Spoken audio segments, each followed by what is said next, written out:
Hi, this is Keisha Hughes, and today marks my 27th week of pregnancy. First, before I begin, I just ask for a little bit of grace. I'm just recovering from the flu, and I still have some residue lingering, so hopefully you can hear me clearly for the next few minutes or so. So, I'm here today because, despite how I'm feeling, despite what I'm going through, I just felt such a press to uh, share my journey with you, uh, to hopefully encourage someone else, but to also help me, quite frankly, um, through the journey. And so, with that being said, here we go. So, last Friday, my husband and I were at a doctor's appointment, and we received uh, heartbreaking news about our baby. That his prognosis had gotten worse, and that fetal demise was highly likely before 30 weeks. Um, and so, for me, for my own knowledge and just understanding, I asked if, doctor, if you had to put a percent to that, what would it be? And I was told, sure, it's 50 to 80% likely. And, also it was shared that, even if he made it, um, due to his condition, um, the recovery, the repairs, the um, surgeries, all of those things would be very challenging for him. So, with that being said, um, I tell you this: no matter what I heard, I still have faith. No matter what I heard, I still believe in God. And I still believe that He's very present in this pregnancy. Um, you know, when you make a request to God and you say, Lord, please, I'm hoping for another child. And please, if possible, can it be a boy? You don't think, as a mother of three biological children and, a son that I didn't give birth to, um, that it would take having those things, that it would take more than 2 years for that to happen, along with two miscarriages that I still hold the scars physically from the last pregnancy. You don't think it takes that long, but in this case, it did. It took that long for us to have a child, or a pregnancy beyond, the first trimester. And regardless, we are so grateful. We're so grateful for everything that God has given us. Um, we are first told, about the baby's prognosis through blood work. And you heard me earlier say, his condition. And prognosis. And so the first one was that through blood work, he possibly had Down syndrome.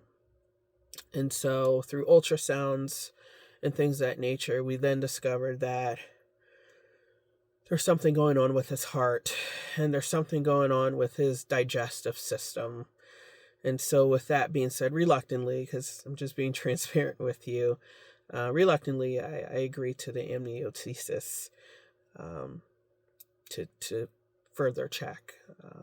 And so that did confirm that our baby had Down syndrome. And for those of you who don't know me personally, or have met my family personally, um, we have a very colorful family. Two of my children have been diagnosed with autism and are on the spectrum. And so our family was already so colorful. And although Down syndrome was new to us, we were unafraid. And we were ready for what came our way, because we know that if this is what God wants us to have, then we would be the best parents for this child. But what we didn't know was about the internal complications that could also possibly come with Down syndrome, and that eventually would come our way with this prognosis, if you will, or diagnosis. And so we really weren't ready for that, but knew possible that it could happen, or, we had so many opportunities to terminate our pregnancy, but we chose no as the answer. My husband, before we knew all of this, my husband named our child. And his name is Davin, Davin. And his name and the meaning of his name is so significant to what's going on. It's pretty unbelievable. But we won't get into that just today. But we will in the near future.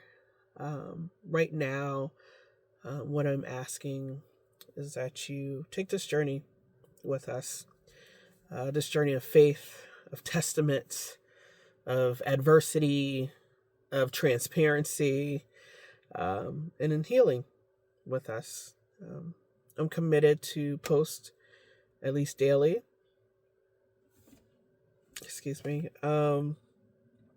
At least daily through 30 weeks. About our journey with Davin. And because I believe in a most high God, I believe that you'll even see me well beyond 30 weeks of my pregnancy. And that you'll meet Davin. I want to encourage hurting families, mothers, fathers. I want to encourage the person who maybe have wavering faith in a particular situation. This may not be your exact story, and I understand that. But we all face adversity in life. I want you to see the God that I serve, hopefully you serve as well, in this story. And if you don't, you'll still see him. I want you to know that Jesus Christ is a healer. And yet performing miracles is just not something that we read in the Bible. He's still performing miracles. And I'm a witness. I'm a witness to that. I'm a recipient of that. I'll leave you with this. As I was reminded of a Bible story, the Bible story of Meshach, Shadrach, and Abednego, in Daniel chapter 3. So go read it, because we're going to talk about it a little later, at another time. Again, I said that we were asked if we wanted to terminate this pregnancy. And we had opportunity to several times, quite frankly, up to 24 weeks. And the answer was no, because we stood on faith. And we still do stand on faith. And so when we look at Daniel 3, chapter 3, and these three men, and how they were thrown into this, or they had a discussion with the king, Nebuchadnezzar first, because they refused to bow and worship a god that was not theirs, a statue, an idol that was not theirs. They were faced with that decision. Do you want to bow or continue to serve this God? And if you continue to serve this God and you don't bow and all these things, guess what? You're going to go into a fiery furnace. And their response was, God will see us through. But if he doesn't, we're still not bowing to this idol. in worshiping any other gods. And I'm paraphrasing, but this story is so parallel to what's happening in my journey. It's quite incredible. And I believe and I stand on my faith as well. So again, go back and read it, Daniel 3. That's it for now. Subscribe, share, ask questions, share your own stories. I welcome encouragement to you. Every day I'll check in. You have my commitment. Every day I'm going to check in because I am proud to announce that there is life currently in my belly right now. Baby Davin is active and he's moving. And I'm going to check in with you tomorrow and I'm going to tell you the same thing. Baby Davin is active and he's moving and he's in there. He's alive and well. So,